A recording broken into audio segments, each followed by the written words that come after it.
लक्ष्मीं तनोतु नितरामितरानपेक्ष माङ्घ्रिद्वयं निगमशाखिशिखप्रवालं हेरम्बयम्बुरुहडम्बरचौर्यनिघ्नं वेघ्नाद्रिभेदशतधारधुरन्धरं नः। आप सभी को मेरा सादर प्रणाम। मैं डॉक्टर निशा महारानी अधिरानी रमेश्वर लता संस्कृत महाविद्यालय दरभंगा के साहित्य विभाग में सहायक आचार्य के रूप में कार्यरत हूँ। आप सभी का पातु नो वेद वृक्षः इस आमुख पटल के मंच पर स्वागत है। सर्वप्रथम मैं पातु नो वेद वृक्षः इस आमुख पटल के संचालक वेदज्ञ आयुष्मान श्री प्रकाश रंजन मिश्र जी का धन्यवाद करना चाहती हूँ, जिन्होंने मुझे यह मंच प्रदान किया अपना वक्तव्य प्रस्तुत करने को। वस्तुतः यह बड़ा कठिन समय है। इस कोरोना महामारी के संक्रमण के समय में भी प्रकाश रंजन जी के द्वारा इस प्रकार का अद्भुत प्रकल्प आरंभ किया गया, और यह प्रकल्प न केवल संस्कृत के विद्वान विदुषियों के लिए ही अपितु आधुनिक क्षेत्र में भी इन्होंने सभी को इस पर अपना योगदान देने का अवसर प्रदान किया। इसके लिए प्रकाश रंजन जी बहुत बहुत बधाई के पात्र हैं। उनको बहुत बहुत आभार, मेरा बहुत बहुत साधुवाद। सर्वधर्म संभाव, यह उक्ति तो हमने सबने ही सुनी है, लेकिन प्रकाश रंजन जी ने सर्वशास्त्र संभाव जो यह उक्ति है उसका भी उदाहरण यहाँ प्रस्तुत किया है, क्योंकि वो स्वयं वेद के हैं और उन्होंने यह मंच भी वेद की रक्षा के लिए ही आरंभ किया है। लेकिन फिर भी उन्होंने इस मंच पर सभी को आमंत्रित कर उनका आदर किया। यह सभी शास्त्रों के प्रति उनकी कृतज्ञता को ज्ञापित करता है, इसलिए उनका बहुत बहुत धन्यवाद। मेरा इस मंच पर वक्तव्य का जो विषय है वह है संस्कृत रंगमंच चुनौतियाँ और समाधान। अर्थात संस्कृत के जो नाटक लिखे जा रहे हैं उन नाटकों को रंगमंच पर प्रस्तुत करने में हमें किन किन समस्याओं का सामना करना पड़ता है, और उन चुनौतियों का, उन समस्याओं का मेरी दृष्टि में क्या समाधान है, इसके ऊपर सूक्ष्मतया हम यहाँ पर विवेचन करेंगे। वस्तुतः यह जो आमुख पटल का मंच है यह वेद की रक्षा के लिए ही है। इसीलिए मैंने भी पंचम वेद के रूप में स्वीकृत जो नाट्य शास्त्र है उसी के विषय को यहाँ ग्रहण किया है।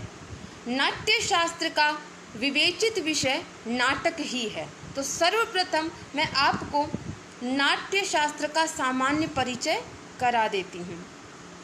नाट्य शास्त्र नाटकों के विषय में शास्त्रीय ज्ञान जिस ग्रंथ से प्राप्त होता है, नाटकों के विषय में शास्त्रीय ज्ञान जिस ग्रंथ से प्राप्त होता है उसे नाट्य शास्त्र कहते हैं। इस शास्त्रीय ज्ञान को प्रदान कराने वाला सबसे प्राचीन और प्रथम ग्रंथ नाट्य शास्त्र ही है, जो आचार्य भरत मुनि के द्वारा रचित है। संगीत, अभिनय, रस आदि के ज्ञान से परिपूर्ण ग्रंथ नाट्य शास्त्र है। यह ग्रंथ 37 अध्यायों में विभक्त है, जिसमें आचार्य भरत मुनि ने रंगमंच, अभिनेता, अभिनय, नृत्य, गीत, वाद्य, दर्शक, दशरूपक और रस निष्पत्ति से संबंधित सभी तथ्यों का सूक्ष्मतया विवेचन किया है। आचार्य भरत के नाट्य शास्त्र के अध्ययन से यह स्पष्ट हो जाता है कि नाटक की सफलता केवल लेखक की प्रतिभा पर आधारित नहीं होती है, बल्कि विभिन्न कलाओं और कलाकारों के सहयोग से यह सिद्ध होती है। कहने का तात्पर्य यह है कि जो नाटक है उसके दो पक्ष होते हैं। एक पक्ष है नाटक का नेपथ्य के पीछे का भाग और एक है नेपथ्य के आगे का भाग। अर्थात नेपथ्य के पीछे का भाग होगा जिसमें लेखक के द्वारा नाटक को लिखा जाता है, और नेपथ्य के सामने जहां नाटक को मंचित किया जाता है। तो किसी भी नाटक की पूर्णता तब तक सिद्ध नहीं हो सकती जब तक कि उसे मंचित न किया जाए। यदि केवल नाटक लिख दिया गया है और उसका मंचन नहीं किया गया है तो वह नाटक की पूर्णता नहीं होगी। तो नाटक की पूर्णता को सिद्ध करने के लिए उसे रंगमंच पर उतारना होगा। संक्षेप में हम कह सकते हैं किसी भी नाटक की यदि कसौटी है तो वह है रंगमंच।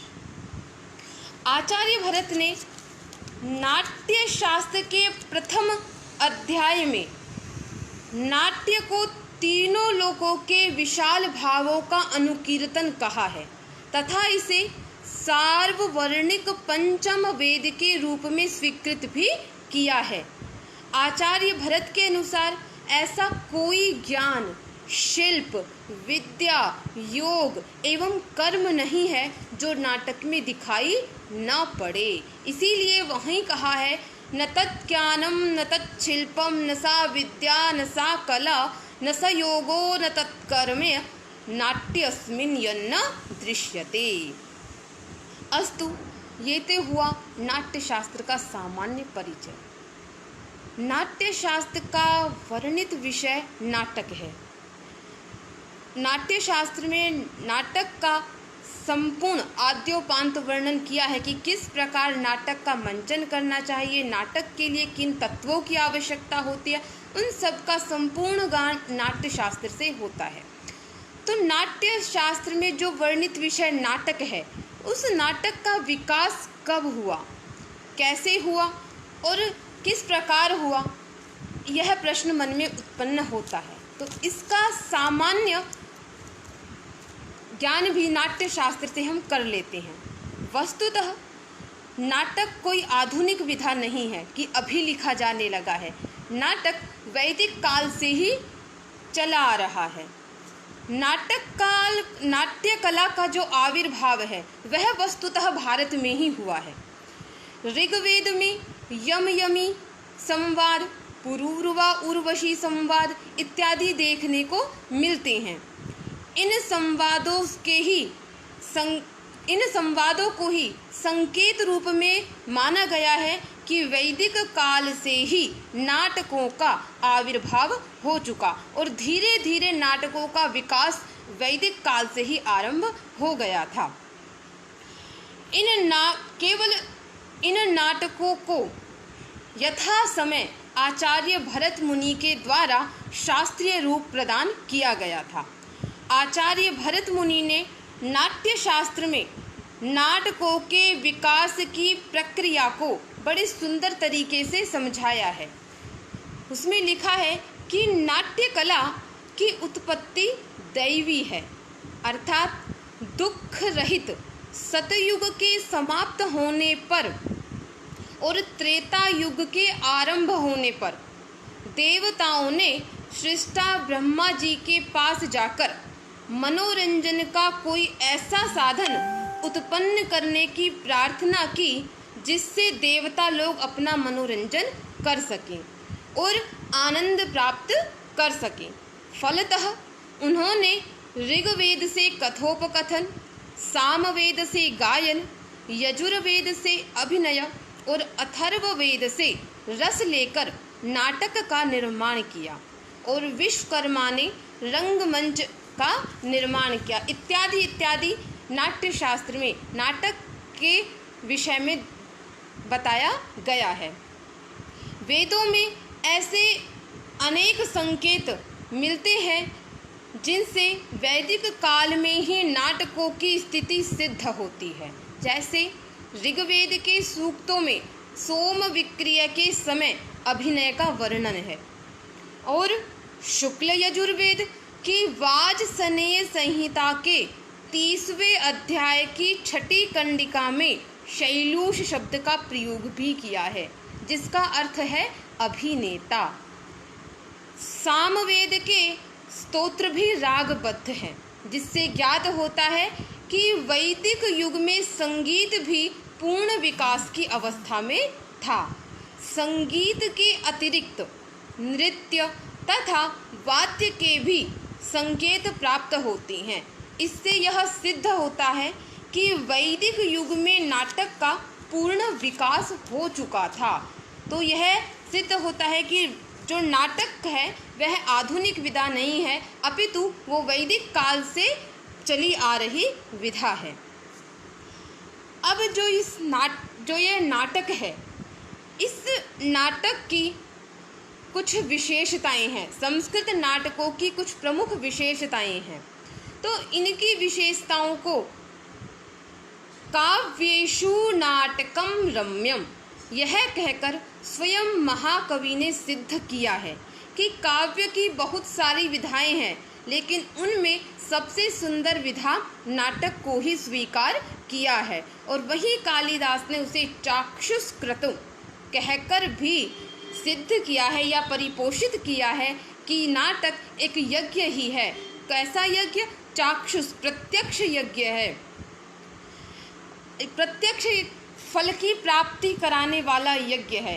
काव्य प्रकाश में भी काव्य का प्रयोजन सद्यः पर निवृत्ति दिया गया है, अर्थात ऐसा प्रयोजन है यह जिसको सद्य अर्थात जैसे हम नाटक को देखते हैं वैसे ही हमें आनंद की प्राप्ति होती है। तो यज्ञ आदि जो होते हैं उनसे ऐहिक फल की प्राप्ति जन्म जन्मांतर के बाद होती है, लेकिन नाटक है जिससे उसकी प्राप्ति यथा समय उसी समय नाटक देखते देखते ही आनंद की प्राप्ति होती है। तो इस संस्कृत के नाटकों की कुछ प्रमुख विशेषताएं हैं। उनमें से पहली है, संस्कृत नाटकों में विषय वस्तु, अभिनेता एवं रस, इन 3 तत्वों का प्रमुख स्थान होता है। इन्हीं 3 तत्वों के आधार पर रूपकों का भी विभाजन किया गया है। कहा भी है वस्तु नेता रसस्तेषाम भेदक। दूसरी विशेषता है, संस्कृत नाटकों की जो कथा वस्तु है वह ऐतिहासिक एवं पौराणिक है। कहा भी है नाटकम ख्यात वृत्तम स्यात्, अर्थात नाटक की जो विषय वस्तु होती है वह प्रसिद्ध होती है। रामायण एवं महाभारत की कथा वस्तु को ही आधार बनाकर अधिकांश नाटकों की रचना की गई है। यह हुई संस्कृत नाटक की दूसरी विशेषता। संस्कृत नाटक की अब तीसरी विशेषता है कि संस्कृत नाटकों का आरंभ नांदी से या मंगलाचरण से किया जाता है और अंत में भरत वाक्य किया जाता है। नाटक में 5 से 7 अंक ही होते हैं। संस्कृत नाटकों में पात्रानुसार भाषा का प्रयोग भी होता है, अर्थात यदि संस्कृत नाटक में उत्तम कोटि का कोई पात्र होता है तो वह संस्कृत में संवाद करता है, और यदि कोई निम्न कोटि का पात्र होता है वह प्राकृत या पाली अथवा अपभ्रंश भाषाओं में अपना संवाद करता है। और संस्कृत नाटकों में नायक और नायिका के अतिरिक्त विदूषक की भी अहम भूमिका होती है। इस प्रकार कुछ ये विशेषताएं हैं जो संस्कृत नाटकों की है। मालविका अग्निमित्र में कालिदास ने स्वयं नाट्याचार्य गणदास के मुख से स्पष्ट कहलवाया है, नाट्यम भिन्न रुचिर्जनस्य बहुधाप्येकं समाराधनम, अर्थात मनुष्यों की रुचि भिन्नता के आधार पर ही नाटकों की रचना होती है। वस्तुतः नाटक को एक ऐसी कला माना है जिसे हर श्रेणी का व्यक्ति भेदभाव रहित होकर सामवेद और अथर्ववेद इनको पढ़ने की सभी को आज्ञा नहीं है, लेकिन एकमात्र यह नाट्य शास्त्र ऐसा वेद है जिसको सभी को पढ़ने की, देखने की अनुमति प्राप्त है। इसीलिए इसे सार्ववर्णिक वेद भी कहा गया है। और देवदत्त शास्त्री ने भी कहा है कि संभवतः वर्ग संघर्ष को समाप्त करने का प्रथम प्रयास भी नाटक के माध्यम से ही किया गया है। आचार्य भरत मुनि के समय में ही नाटक के विविध अवयव निश्चित हो चुके थे। वो अवयव क्या थे? नट, नटी, नृत्य, वाद्य, संगीत, संवाद, कथा वस्तु और रंगमंच। ये सब अवयव नाट्य शास्त्र के समय ही निश्चित कर दिए गए थे। वस्तुतः जो रंगमंच शब्द है, उस रंगमंच शब्द का अर्थ क्या होता है? इंग्लिश में उसे स्टेज कहा जाता है। सब जानते हैं रंगमंच होता है अर्थात स्टेज। स्टेज क्या है? वह स्थान जहाँ पर नाटक को खेला जाता है। किंतु आधुनिक समय में रंगमंच शब्द का से ही नाटक अर्थ ले लिया जाता है। अब रंगमंच शब्द का अर्थ क्या है? रंगमंच जो है शब्द, वह दो शब्दों से मिलकर बना है, एक रंग और दूसरा मंच। तो रंग शब्द का अर्थ क्या है? रंगमंच शब्द का अर्थ है, या रंगमंच शब्द का प्रयोग किस लिए हुआ है? तो दृश्य को आकर्षक बनाने के लिए, नाटक के जो दृश्य हैं उन दृश्यों को आकर्षक बनाने के लिए दीवारों, छतों और पर्दों पर विविध प्रकार की चित्रकारी की जाती है और अभिनेताओं की वेशभूषा तथा सज्जा में भी विविध रंगों का प्रयोग होता है। इसीलिए रंगमंच इस शब्द में रंग का प्रयोग किया गया। दूसरा, मंच शब्द का प्रयोग क्यों किया गया? तो मंच शब्द का इसलिए प्रयोग किया गया कि दर्शकों की सुविधा के लिए रंगमंच का तल फर्श से कुछ ऊंचा रहता है, इसीलिए उसमें मंच का प्रयोग किया गया। और जहाँ दर्शक लोग बैठते हैं, जहाँ दर्शक दीर्घा होती है, उस स्थान को प्रेक्षागार कहा जाता है। और रंगमंच और प्रेक्षागार, इन दोनों को मिलाकर के यदि पूर्ण भवन के विषय में कहा जाए तो उसे कहेंगे प्रेक्षागृह। अर्थात रंगमंच के लिए एक भवन होता है, उस भवन में एक दर्शक दीर्घा होती है और एक मंच होता है। तो जो मंच होता है उसको रंगमंच कहा जाता है और जो दर्शक दीर्घा है उसको प्रेक्षागार कहा जाता है। और प्रेक्षागार और रंगमंच दोनों को, अर्थात संपूर्ण भवन है, उसको कहा जाएगा प्रेक्षागृह। इसी प्रेक्षागृह को रंगशाला भी कहते हैं, नाट्यशाला भी कहते हैं। और पश्चिमी देशों में इसी रंगशाला को थिएटर नाम दिया गया है या ओपेरा नाम दिया गया है। तो यह हुआ रंगमंच।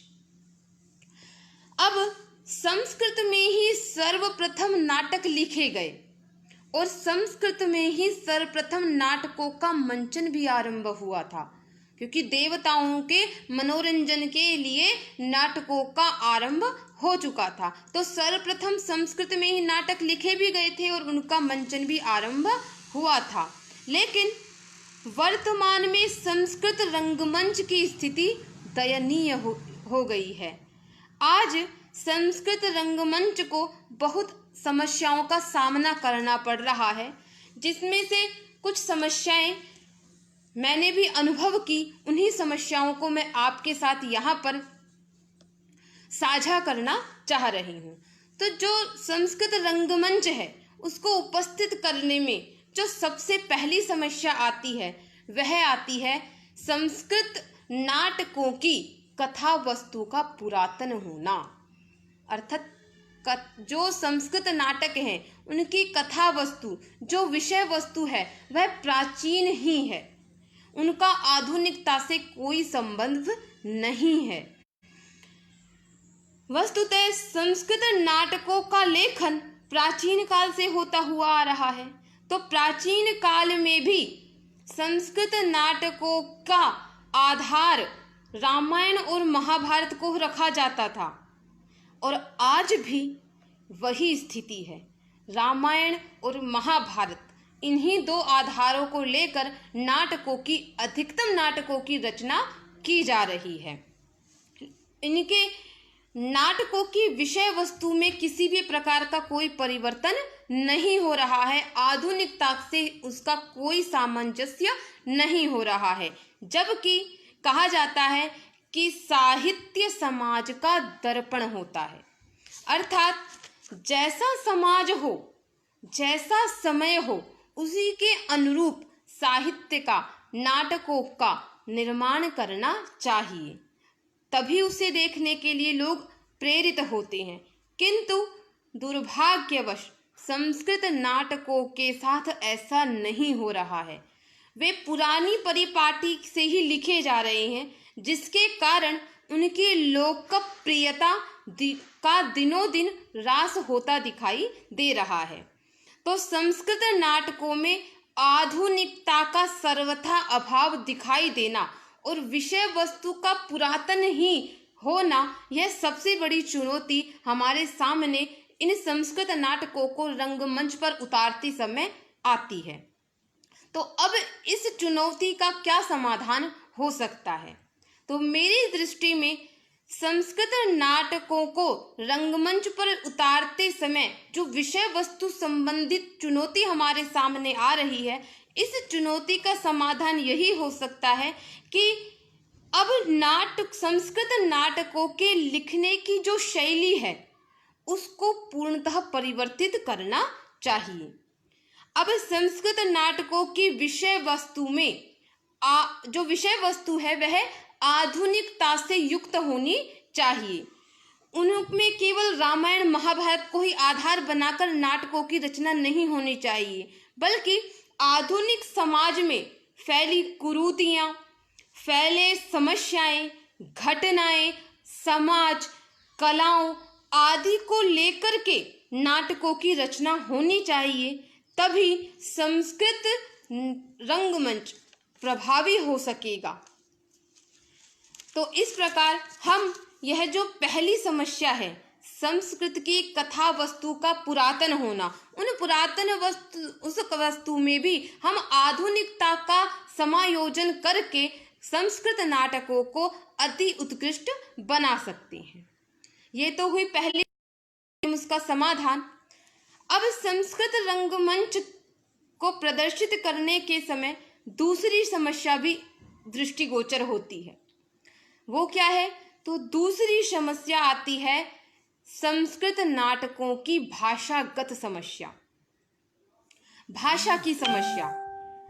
क्योंकि संस्कृत के बड़े बड़े नाटककार जो हैं वो नाटक लिखते समय भी अपनी विद्वत्ता को प्रदर्शित करने से नहीं चूकते और कठिन से कठिन संस्कृत भाषा का प्रयोग कर संवादों की रचना करते हैं, जिसका परिणाम ये हो रहा है कि आज के समय में संस्कृत नाटक जो लिखे जा रहे हैं, जिन्हें लिखने वाला भी स्वयं संस्कृत का बड़ा विद्वान होते हैं और पढ़ने वाले भी विद्वान ही होते हैं, जबकि नाटक एक दृश्य काव्य है और उसका उद्देश्य होता है लोकानुरंजन।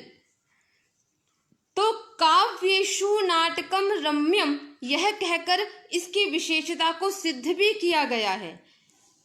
तो यहाँ पर जो यह भाषागत समस्या आती है, तो नाटक की जो पूर्णता या सार्थकता तभी सिद्ध होती है जब उसे रंगमंच पर उतारा जाए या रंगमंच पर उसे खेला जाए। लेकिन बड़े दुखद है आज की यह स्थिति कि एक विद्वान अपने पूर्ण मनोयोग से नाटक लिखता है, वह नाटक छपता भी है, परंतु केवल बुक सेलर के पास वह सीमित रह जाता है, पुस्तकालय तक वह सीमित रह जाता है, उसको रंगमंच पर लाया नहीं जाता।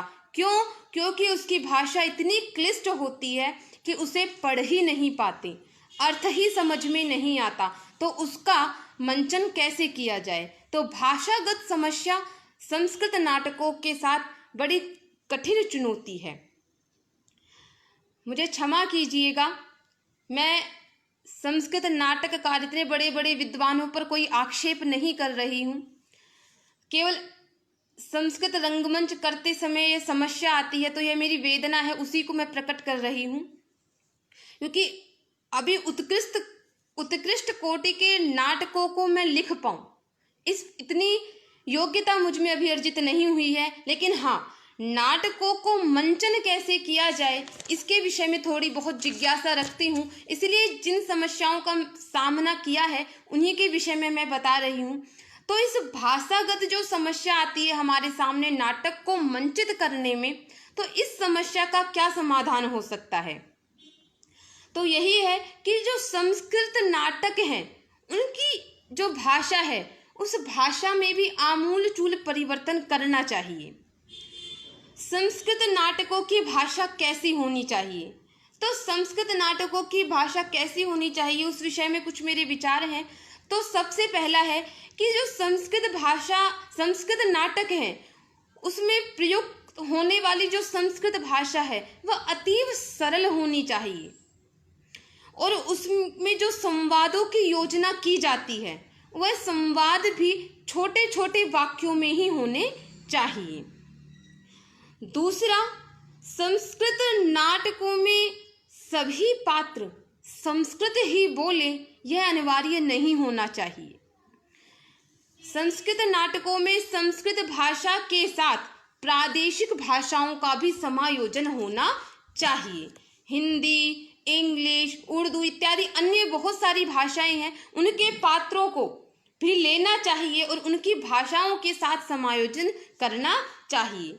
क्योंकि आपने देखा होगा पहले के भी जो नाटक हैं उन नाटकों में संस्कृत भाषा के साथ में प्राकृत एवं पाली भाषा का भी उपयोग किया जाता था।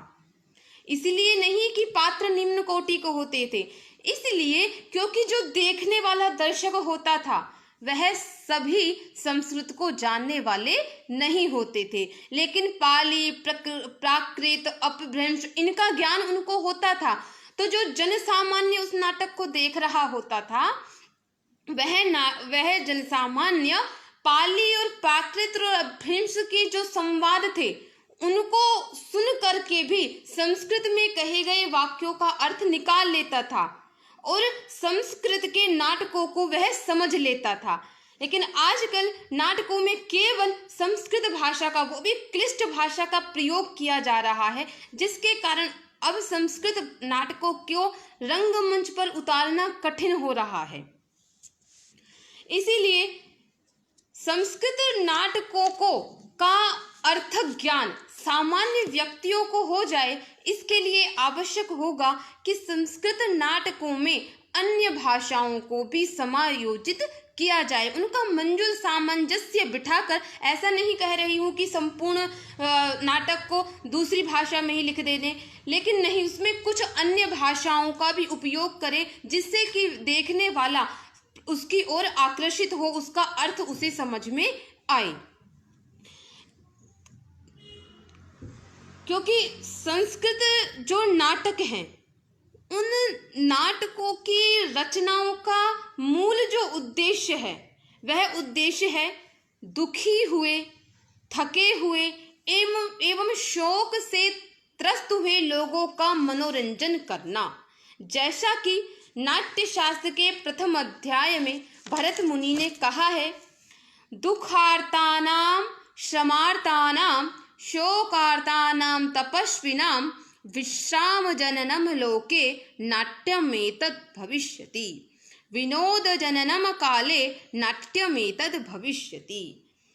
यदि जन सामान्य को अर्थ का ज्ञान ही नहीं होगा तो उनकी संस्कृत नाटकों के प्रति रुचि भी उत्पन्न नहीं होगी। अतः संस्कृत नाटकों के उद्भव के लिए, विकास के लिए और अपनी संस्कृति को बचाए रखने के लिए आवश्यक है कि हमें संस्कृत नाटकों की भाषा को अतीव सरल बनाकर जन सामान्य के सामने प्रस्तुत करना होगा और उनमें भी अन्य भाषाओं का समायोजन करना होगा। ऐसा करने में मेरी दृष्टि में किसी प्रकार का कोई दोष नहीं होगा। तो यह हुई नाटक को रंगमंच पर उतारने में दूसरी चुनौती। अब मैं आपके सामने नाटकों को, संस्कृत नाटकों को रंगमंच पर उतारने में तीसरी चुनौती जिसका सामना करना पड़ता है उसके विषय में मैं आपको बताती हूँ। तो तीसरी चुनौती क्या है? वह है अभिनेता की कमी। संस्कृत नाटकों का यह दुर्भाग्य है कि इसकी जो विषय वस्तु होती है, कथा वस्तु होती है, वह बहुत हृदयावर्जक होती है, क्योंकि संस्कृत नाटक ही हैं जो रसाभिव्यक्ति और भावाभिव्यक्ति में सूक्ष्मतया प्रदर्शित करते हैं। लेकिन इन रसाभिव्यक्तियों को और भावों की अभिव्यक्तियों को अभिव्यंजित करने वाले पात्र ही नहीं हैं, अभिनेता ही नहीं है। नाट्य शास्त्र में 4 प्रकार के अभिनय को बताया है: आंगिक, वाचिक, आहार्य और सात्विक। इनका विशदतया नाट्य शास्त्र में विवेचन किया गया है, लेकिन इसका ज्ञान किसी को नहीं है। दुर्भाग्यवश नाट्य शास्त्र के इस अभिनय का अध्ययन पात्रों के द्वारा किया ही नहीं जाता। एक और संस्कृत के नाटकों की विषय वस्तु इतनी उत्कृष्ट होती है तो उनको अभिव्यक्त करने वाले अभिनेता नहीं होते, और दूसरी ओर जो हिंदी के नाटक हैं जिनकी विषय वस्तु में शिथिलता होती है लेकिन फिर भी उनको प्रदर्शित करने वाले अभिनेता भरपूर मात्रा में होते हैं। तो इसका कारण क्या है? इसका कारण क्या है? तो इसका कारण भी अभिनेताओं की जो कमी है उसका कारण भी हम शिक्षक वृंद ही हैं। कैसे हम शिक्षक वृंद हैं?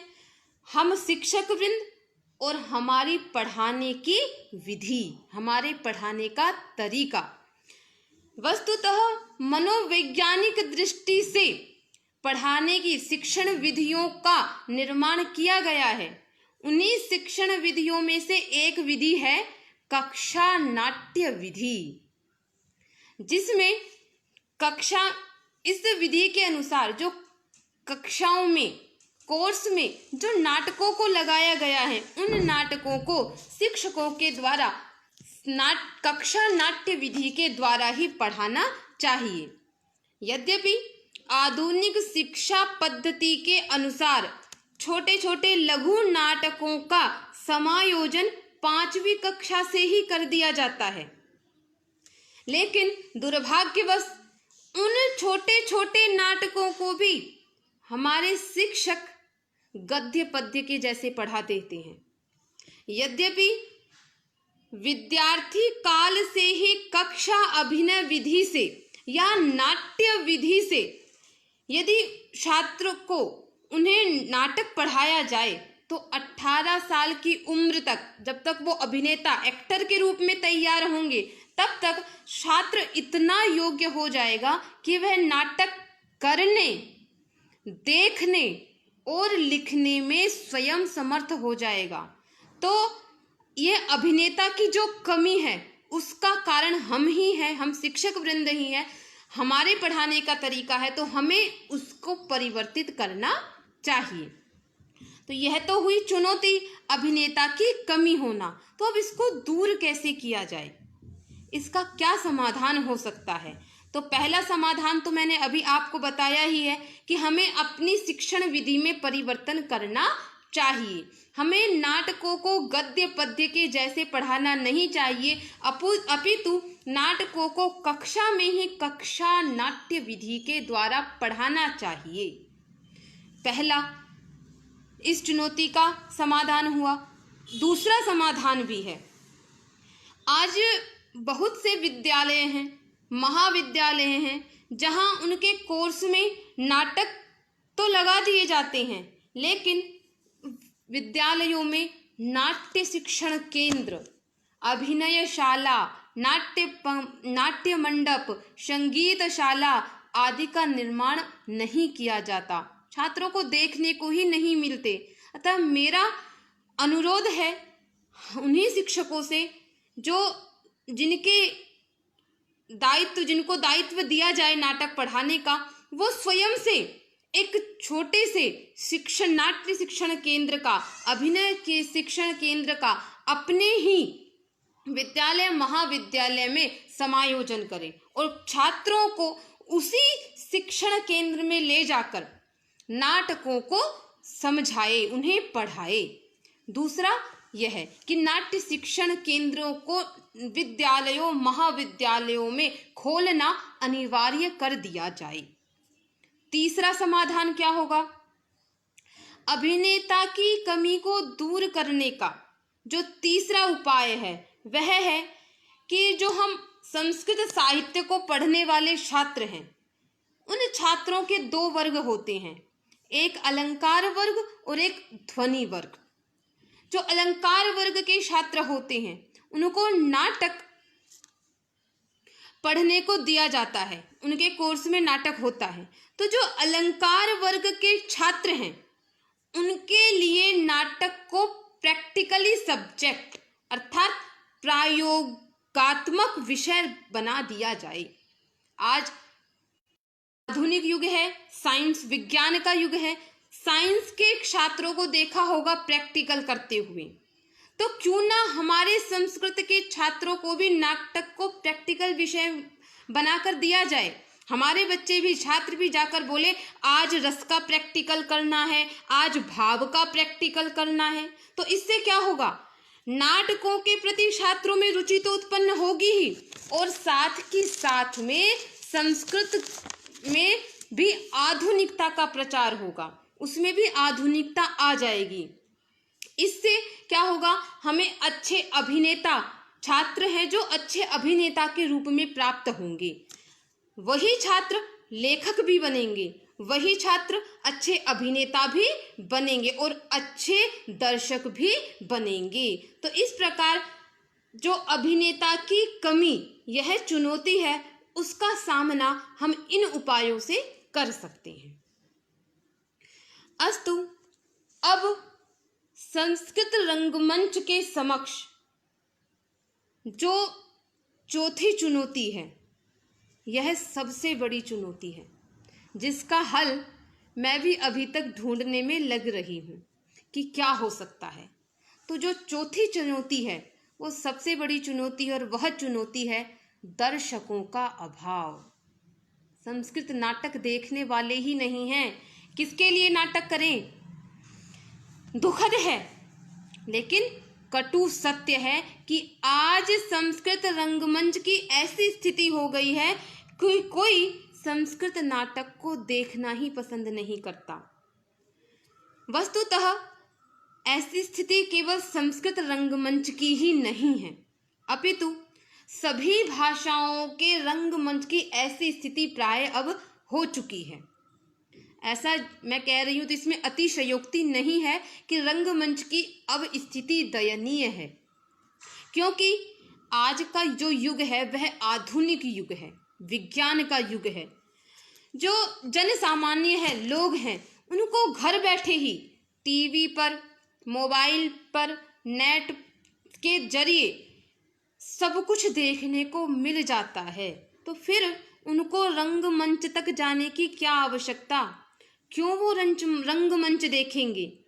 यही सबसे बड़ी चुनौती है कि रंगमंच के लिए दर्शक कहाँ से लाएं, कैसे उन्हें संस्कृत रंगमंच से जोड़ें, क्या माध्यम हो जो रंगमंच पुनः जीवंत हो पड़े। तो संस्कृत रंगमंच में दर्शकों का अभाव जो यह चुनौती है, इसका समाधान मेरी दृष्टि में यही हो सकता है कि आज का जो आधुनिक युग है उस युग में रंगमंच का स्थान ले लिया है नेट थिएटर ने, नेटफ्लिक्स ने। इन प्रकल्पों ने रंगमंच का स्थान ले लिया है। तो क्यों ना अब संस्कृत नाटकों को भी नेट थिएटर पर ही उतारा जाए, क्यों ना उनका लाइव प्रदर्शन किया जाए, उन्हें आधुनिक विषय से सरोबार करके उत्कृष्ट अभिनेताओं द्वारा अभिनीत कराकर लाइव थिएटर क्यों न बनाया जाए। और किसी भी संस्कृत नाटक के मंचन से पूर्व, जैसे हिंदी नाटकों का, हिंदी फिल्मों का प्रचार प्रसार होता है, वैसे ही मीडिया के जरिए क्यों ना संस्कृत नाटकों का प्रचार प्रसार किया जाए। तो यदि नाटक के मंचन से पूर्व उसका प्रचार प्रसार भी मीडिया द्वारा करवाया जाए तो शायद फिर से मेरा रंगमंच जीवंत हो पड़ेगा। इसी आशा के साथ में मैं अपना वक्तव्य समाप्त करती हूँ कि संस्कृत रंगमंच को लेकर आप भी उसी दृष्टि से देखेंगे और संस्कृत रंगमंच के जरिए अपनी संस्कृति को और संस्कृति को बचाए रखने में सहयोग करेंगे। धन्यवाद।